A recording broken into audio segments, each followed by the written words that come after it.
Muy bien, pues comenzamos con la quinta clase de Génesis patriarcal, donde estamos hablando de los patriarcas de momento de Abraham, ¿vale? Y vamos a ir viendo los sucesivos patriarcas que desembocarán en la venida del Mesías. Y estamos en el capítulo 20, la semana pasada, pues vimos que el Señor promete a Sara y a Abraham el hijo que iban a hacer de ellos, ¿verdad? Y vimos la destrucción de Sodoma y la barbaridad que se cometió allí y las cosas tan extrañas que ocurrieron, que eso hizo que se fuera destruida aquella región. Y vamos ahora con el 20. Dice el versículo 1. Desde allí, Abraham viajó hacia la tierra del Neguev. El Neguev es la parte del sur, digamos, un desierto que hay al sur de Israel. Acampó entre Cades y Sur y habitó como forastero en Gerar. Estaba en la tierra de Canaán, que es la actual Israel, pero que entonces era la tierra de los cananeos. Era una tierra idólatra, malvada, y Dios estaba esperando que la maldad llegara al límite para que fuera exterminado ese pueblo, porque era cuando el límite llega o la maldad llega a su límite, ya no hay un retorno. Cuando la maldad llega al punto en que Dios determina que es el máximo, ya no hay retorno, no se puede volver atrás. Y pasará lo que decía Dios en Babilonia. Dice, están decididos a edificar la torre y nada les hará apartarse de ese proyecto. Así que Dios tuvo que hacer un acto sobrenatural, confundiendo las lenguas por tribus, para dispersarlo y cesaron de esa edificación. Así que cuando la maldad llega a un límite, nada te va a hacer volverte atrás. Ya es un desenfreno porque ya estás atado y esclavizado. Y decía Abraham respecto a Sara, su mujer, es mi hermana. Iba diciendo por ahí, ¿verdad? Ya sabéis que sí que era su hermana, de padre, pero no de madre. Eran hermanastros. Entonces decía Abraham respecto a Sara, su mujer, es mi hermana. Así que Abimelec, que era el rey de Gerar, Abimelec, aparte de un nombre propio, era un título. ¿Cómo se llama en Egipto al rey? Faraón. Pues entre los cananeos filisteos, Abimelec era un título real, pero que empezó por el nombre de alguien, ¿verdad? Así que Abimelec, rey de Gerar, mandó tomar a Sara, algo que todavía resulta complicado, porque Sara tenía 90 añicos. Entonces aquí hay varias teorías de por qué Abimelec, que era el rey de toda aquella zona, que tenía todas las mujeres que quisiera, se fija en la hermanastra de Abraham y esposa que él no conocía de Abraham. La primera es que fuera un pacto para establecer un vínculo con Abraham. Hay que entender que Abraham era un príncipe, lo que no tenía era territorio, pero de riqueza y de influencia era enorme lo que Abraham tenía. Entonces, unos dicen que probablemente quisiera Abimelec casarse con Sara para acordar un pacto y unirse a Abraham. Tiene sentido.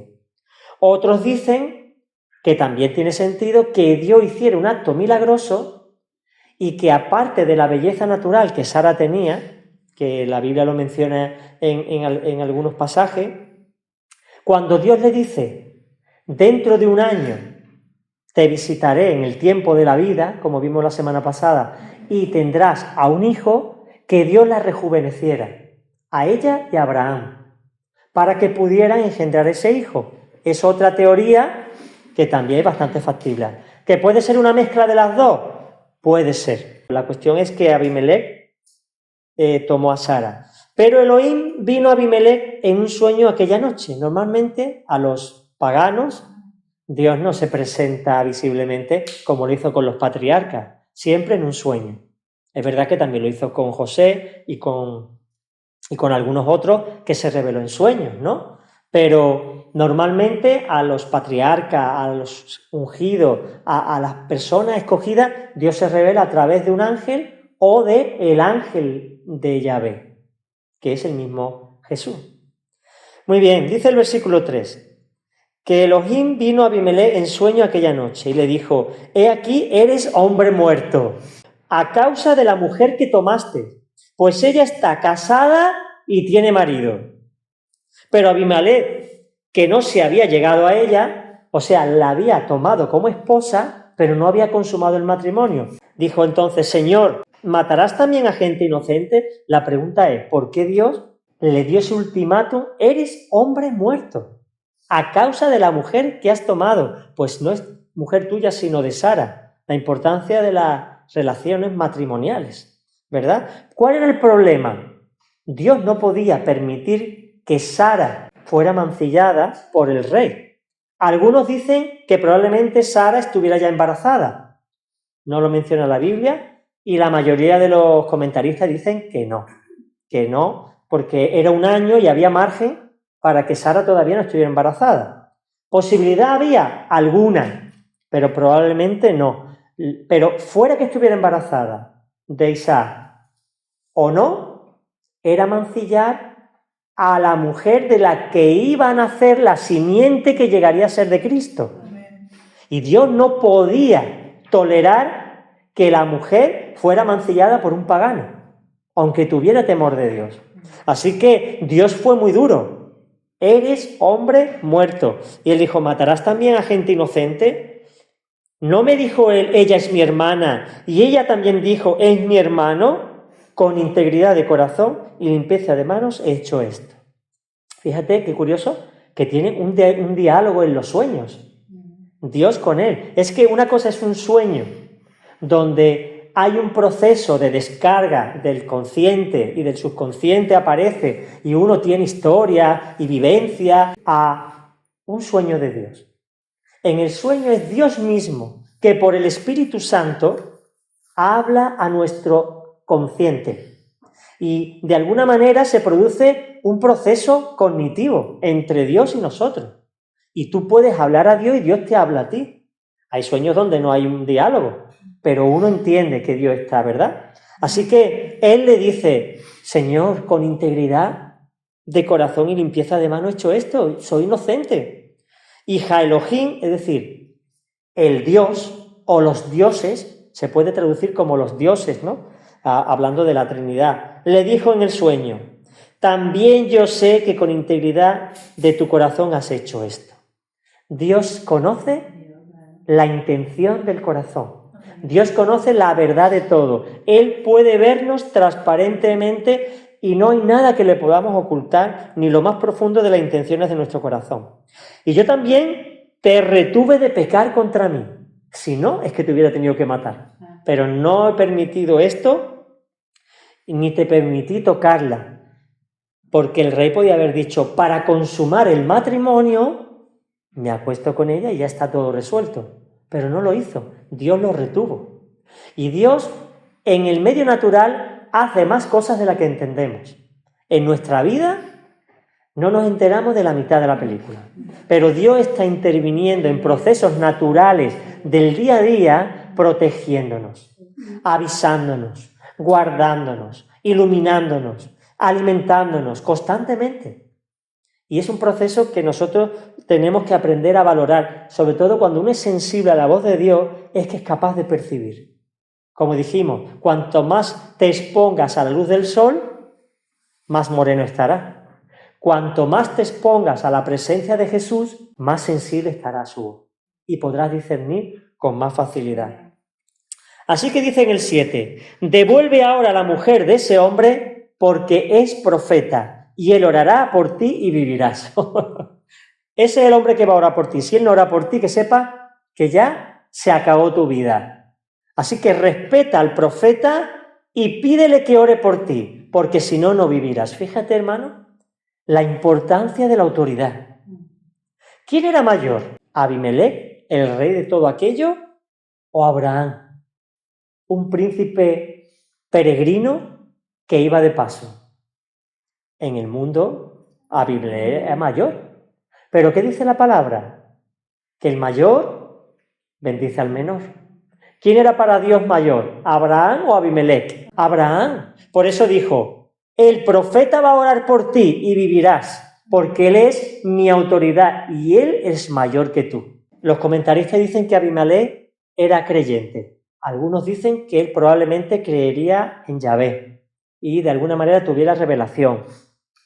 No sabemos bien. El caso es que en el sueño él responde a la expectativa. Los ninivitas eran asirios, eran irreverentes a Dios, pero escucharon el mensaje de Jonás y creyeron.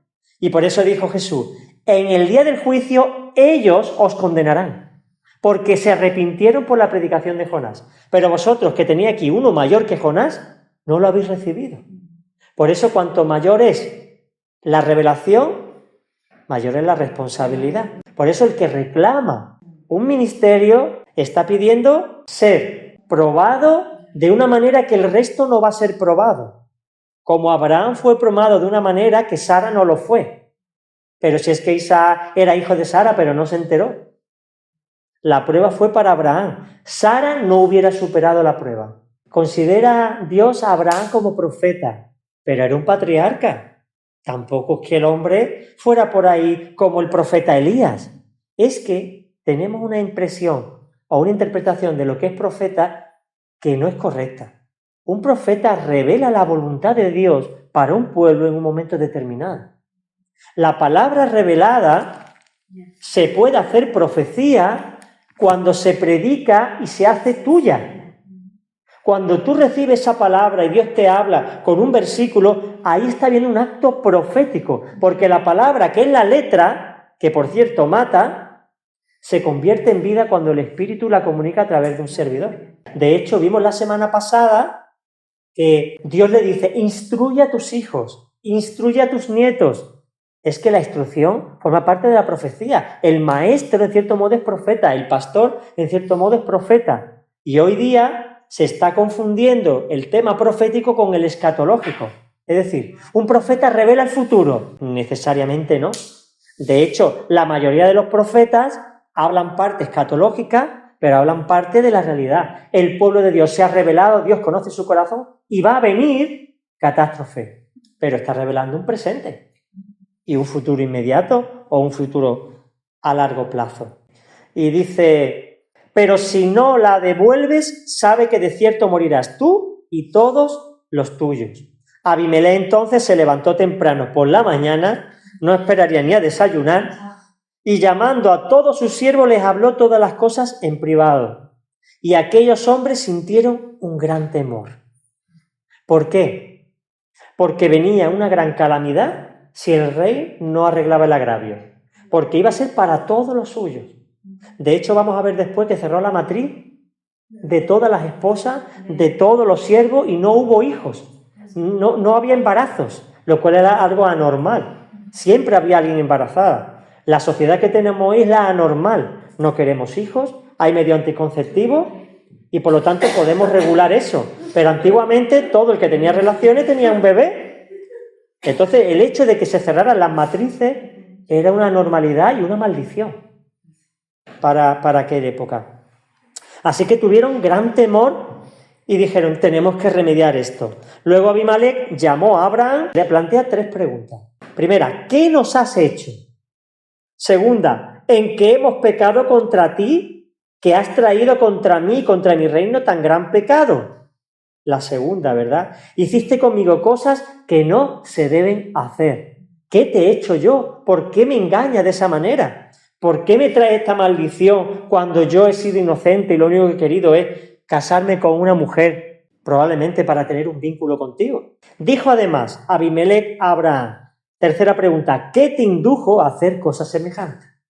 Abimelech no podía comprender la traición de Abraham, porque Abraham no era del todo consciente de lo que estaba suponiendo eso. Que es incomprensible que Abraham volviera a cometer el mismo pecado que hacía 30 años con el rey de Egipto.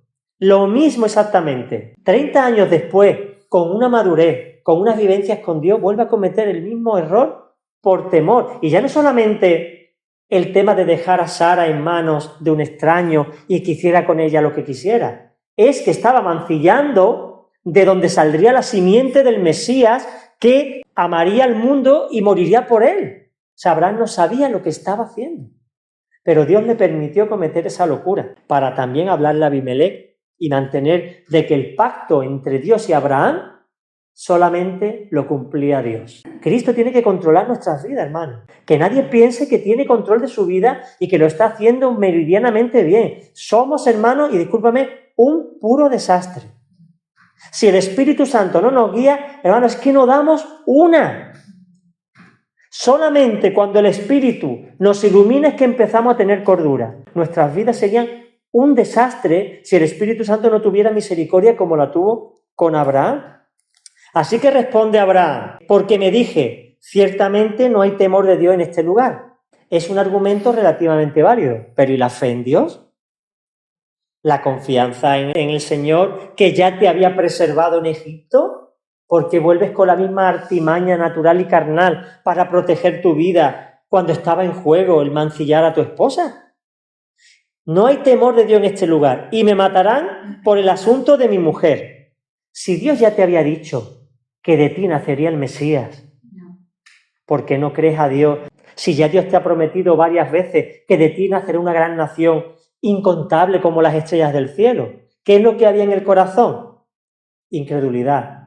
Y Abraham es el padre de la fe. ¿Qué viene a decir? ¿Quién da la fe? Dios. ¿De quién es el mérito? De él. Si Dios no hubiera intervenido, Abraham no hubiera podido acometer su ministerio. Porque la carne es. ¿Entendéis? Así de frágiles y de débiles somos para que no confiemos en nosotros ni en nuestras propias revelaciones. Por eso dice el Señor, no seáis sabios en vuestra propia opinión. Dice el 12, aunque en efecto ella es mi hermana, hija de mi padre, pero no hija de mi madre, y así vino a ser mi mujer, si no, no hubiera podido ser. Y sucedió que cuando Elohim me hizo salir errante de la casa de mi padre, allí en Ur de los Caldeos, yo le dije a ella, de tu parte me harás este favor. A todo lugar que lleguemos, allí dirás de mí, él es mi hermano. Es un pacto que hicieron cuando salieron de Ur de los Caldeos y probablemente en la tierra donde estuvieron con su padre, ¿verdad? Entonces Abimelec tomó un rebaño y una vacada y siervos y siervas y se lo dio a Abraham y le devolvió a Sara su mujer. ¿Por qué? Porque estaba muerto de miedo.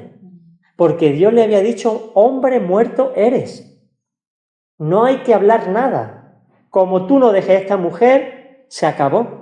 Así que él tenía temor y quería recompensar de alguna manera a Abraham para que Dios no lo castigara. Le movía el miedo, le movía probablemente el temor también reverente. Y le devolvió a su mujer, pero le dio rebaños de ovejas, le dio una vacada, le dio siervos y siervas, no tenía por qué haberle dado nada. Toma, aquí tienes tu mujer. Pero le dio algo que hizo a Abraham más rico. ¿Merecía Abraham esa riqueza? No. ¿Hizo algo Abraham de mérito? Abimelec fue más justo que él. Sin embargo, Dios siguió bendiciéndole, porque no se trataba de Abraham, se trataba de su hijo. Se trataba de Jesucristo. ¿Entiende? Hermano, no se trata de nosotros, se trata del Mesías que viene. Por eso es necesario que menguemos y que él crezca. Luego dijo Abimelec en el versículo 15, mira, mi tierra está delante de ti, establécete donde bien te parezca. No solamente le devuelve a su mujer, le da siervos y siervas, le da rebaños y vacadas, sino que además le da la tierra. Es que eso es más difícil de conseguir, porque los animales se multiplican, los siervos se compran, pero la tierra que pertenece a un reino, ¿de dónde sacamos la tierra para albergar todo el rebaño? Hasta le da las tierras. Establécete donde quieras, te doy permiso. ¡Qué maravilla! Y dijo a Sara, fíjate, doy a tu hermano 1000 piezas de plata. Considerable cantidad. Mira esto, será para ti como un velo para los ojos ante todos los que están conmigo. ¿Qué significa lo de un velo? Cuando una novia se iba a casar, se ponía un velo en señal de pureza. Ningún hombre me mira, mi esposo todavía no ha consumado el matrimonio, por lo tanto, no le dejo que me vea por la pureza. Entonces le dice que estas 1000 piezas de plata y como testigos todo el liderazgo y el principado de mi reino es como si nunca hubiera ocurrido esto. Sara sigue con el velo y no lo ha desvelado ante mí. porque no he consumado el matrimonio con las relaciones sexuales. Fue una dote de decirle esto como aval de que ella es pura y que nadie diga Abimelech la tomó y deshonra a Sara. Sara es tan pura como antes de que fuera tomada por esposa, para que nadie pudiera hablar de ella. Y aunque ella no hubiera tenido culpa, ya hubiera sido una proscrita socialmente, hubiera sido criticada en su propia familia. Sin embargo, esta salvaguarda la mantuvo con la dignidad intacta. Así, ante todos, quedas vindicada. ¿Qué significa vindicada? Que el honor de Sara y su pureza quedaban intactos y nadie podía acusarla de adúltera. Y dice en el 17, y Abraham oró a Elohim, y Elohim sanó a Abimelech y a su mujer y a su sierva, las cuales tuvieron hijos, pues Yahvé había cerrado por completo toda matriz de la casa de Abimelech por el asunto de Sara, mujer de Abraham. No sabemos el tiempo que la tuvo por esposa Abimelech a Sara. Podría haber sido unas cuantas semanas, unos cuantos meses. La conclusión es que Dios no le permitió tocarla. Seguimos en el 21. Visitó Yahvé a Sara. Cuando dice visitó es que le ayudó a concebir. Hizo el milagro. Sara, al ser visitado por Yahvé, concibió. Y para el tiempo señalado que Elohim le había hablado, mira que menciona Elohim. No dice Yahvé, no dice Shaddai. ¿Por qué? Porque Elohim es el creador. Habla del Dios creador. Y ahí está hablando de que Sara concibe. Luego está mencionando el nombre que es apropiado para el milagro que se estaba aconteciendo. Así que Sara pues concibió para el tiempo señalado que Elohim le había hablado. Dio a luz un hijo a Abraham en su vejez. Y Abraham llamó por nombre al hijo que le había nacido, el cual Sara le había parido, Isaac, que significa risa. Ya sabéis que Abraham se rió de gozo y Sara se rió por incredulidad. Pero mirad lo que dice en el cuarto. Y cuando tenía 8 días, Abraham circuncidó a su hijo Isaac como Elohim le había ordenado. Porque al 8º día, porque esa vitamina K que aparece en el día 8º hace que el hígado fabrique esta proteína que se llama protrombina, que coagula la sangre e impide que cuando se corte el prepucio haya un derrame grande y tenga unas consecuencias graves para su hijo. Y era Abraham de 100 años cuando le nació su hijo Isaac. Hay que decir que Sara tenía 90 y Abraham 100. Sara murió con 127 y Abraham murió con 175. O sea que a Abraham todavía le quedaban muchos años por disfrutar de su hijo Isaac. Y entonces dijo Sara, Elohim me ha hecho reír, todo el que lo oiga reirá conmigo. Y añadió, ¿quién le hubiera dicho a Abraham que Sara amamantaría hijos? Pues le ha dado a luz un hijo en su vejez. Y creció el niño y fue destetado. Entonces Abraham hizo un gran banquete el día que Isaac fue destetado. Aquí cambia la risa de Sara. Ya no es una risa incrédula, sino es el regocijo que Abraham tuvo un año atrás, cuando el ángel de Yahvé le dijo que de él nacería una gran nación. Así que Sara cambia. ¿Por qué? Porque ya ha visto. Dichosos los que creen sin ver. Abraham creyó sin ver, Sara creyó cuando vio. Ahí se ve la carnalidad de Sara y la espiritualidad de Abraham. Que es verdad que tuvo miedo y el miedo hizo perder la credibilidad y él hizo perder la confianza en Dios. Pero también demostró fe en todas estas cosas y cuando Dios le hablaba a él, lo creía. Así que Isaac, en definitiva, que significa risa, viene del regocijo de ambos. El niño creció, fue destetado y Abraham hizo un gran banquete ese día, que se supone que era entre los 2 y los 3 años. El versículo 9 dice, pero Sara vio, y aquí vienen problemas de los errores del pasado, que vuelven al presente cuando menos lo esperamos.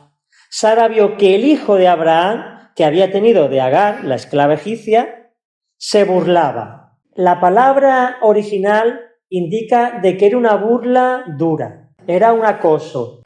Por celo y por envidia, tened en cuenta que Abraham e Ismael tuvieron una gran relación.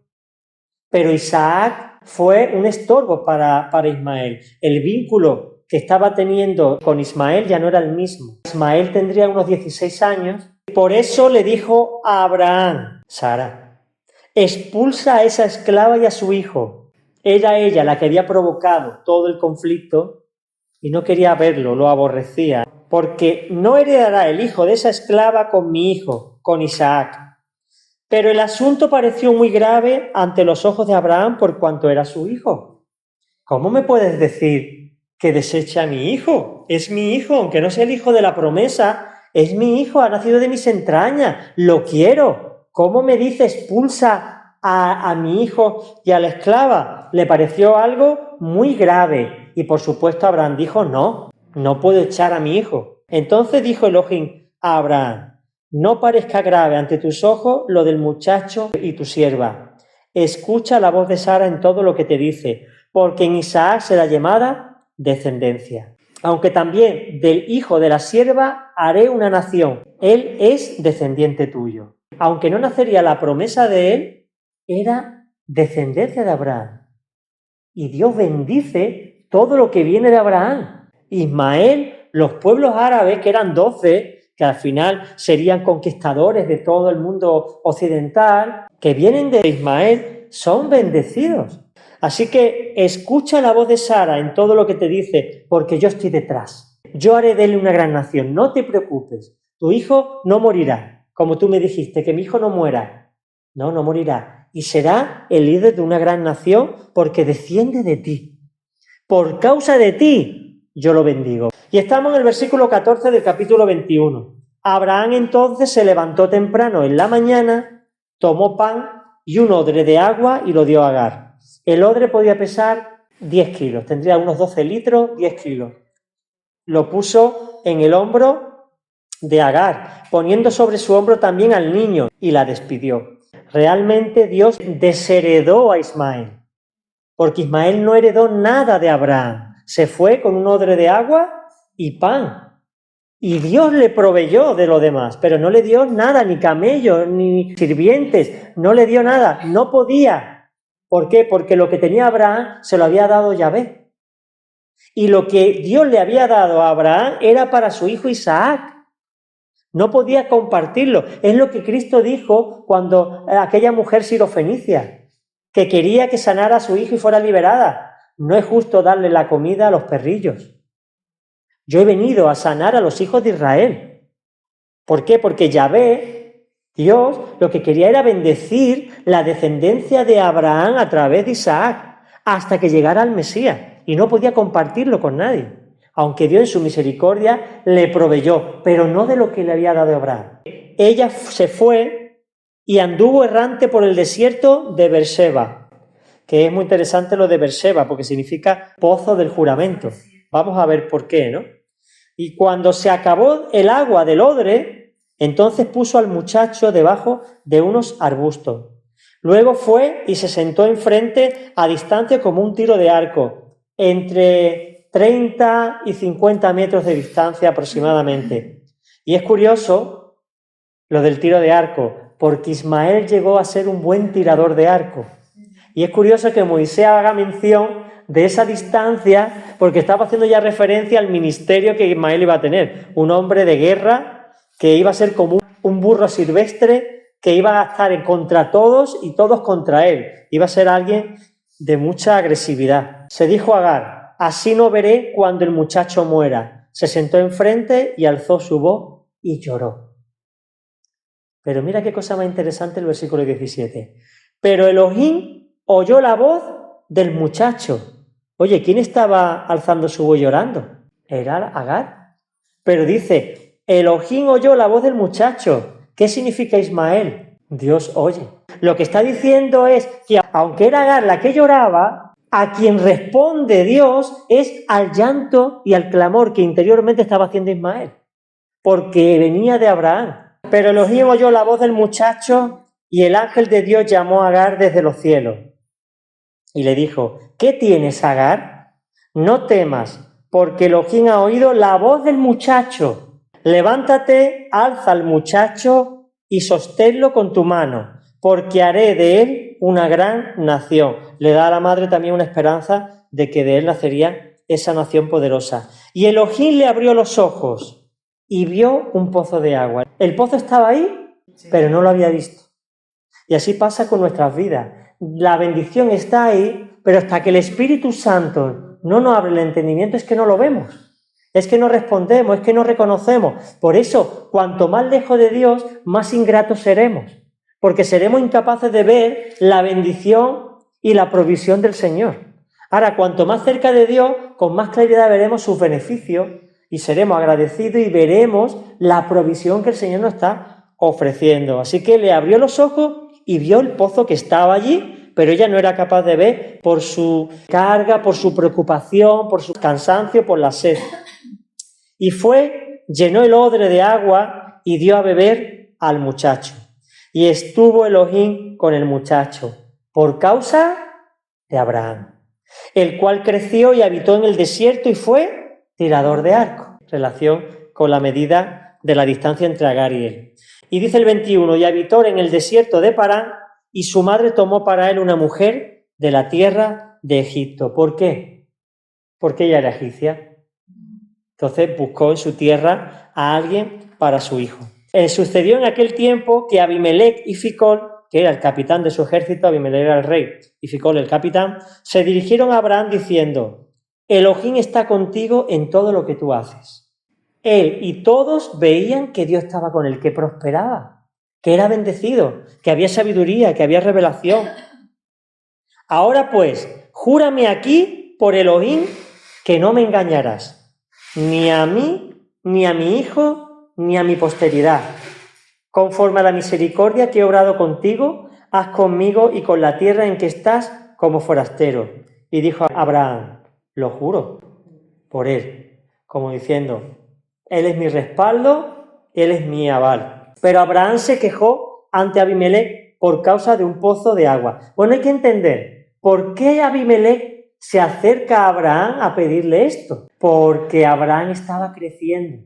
Cuando dice, y Abimelec veía que Dios estaba con Abraham, era porque se estaba multiplicando en el territorio que había escogido allí. Le pasó como a los egipcios cuando el pueblo de Israel se multiplicó en la tierra de Gosén. Ya estaban preocupados.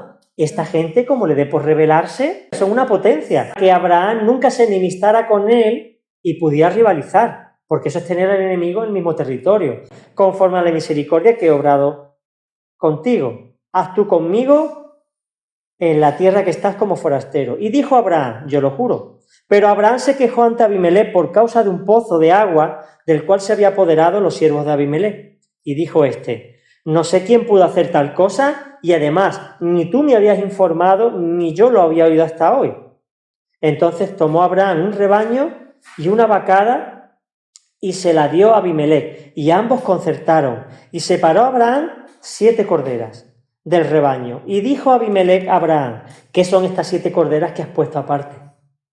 ¿Por qué me las das? Y dijo, tomarás de mi mano estas 7 corderas, a fin de que me seas testigo de que cavé este pozo. Por tanto, se llamó aquel lugar Beersheba. Beersheba es muy importante, porque ahí es donde se apareció Dios a Jacob en el sueño. Beersheba va a ser un territorio muy importante a partir de ahora, porque ahí Dios se revela de una manera especial. Beersheba, Ber significa pozo, y Sheba hay distintas opiniones. Unos piensan que significa juramento y otros que significa 7. Entonces, unos dicen que es pozo de 7 o pozo del juramento. Sea como fuere, las dos están representadas porque hubo 7 corderas y hubo un juramento. Pactaron pues en Beersheba, y levantándose Abimelec y Ficol, su capitán del ejército, regresaron a la tierra de los filisteos. Entonces la tierra de los filisteos era un pueblo cananeo pero pequeño. No era ese ejército que atacaba a David y a Saúl constantemente con un número grande de individuos. No, era un territorio bastante más pequeño. Y plantó un tamarisco en Beersheba e invocó allí el nombre de Yahvé Elohim, que significa el Dios eterno. Y Abraham habitó como forastero muchos días en la tierra de los filisteos. Qué importante que invocó el nombre de Yahvé.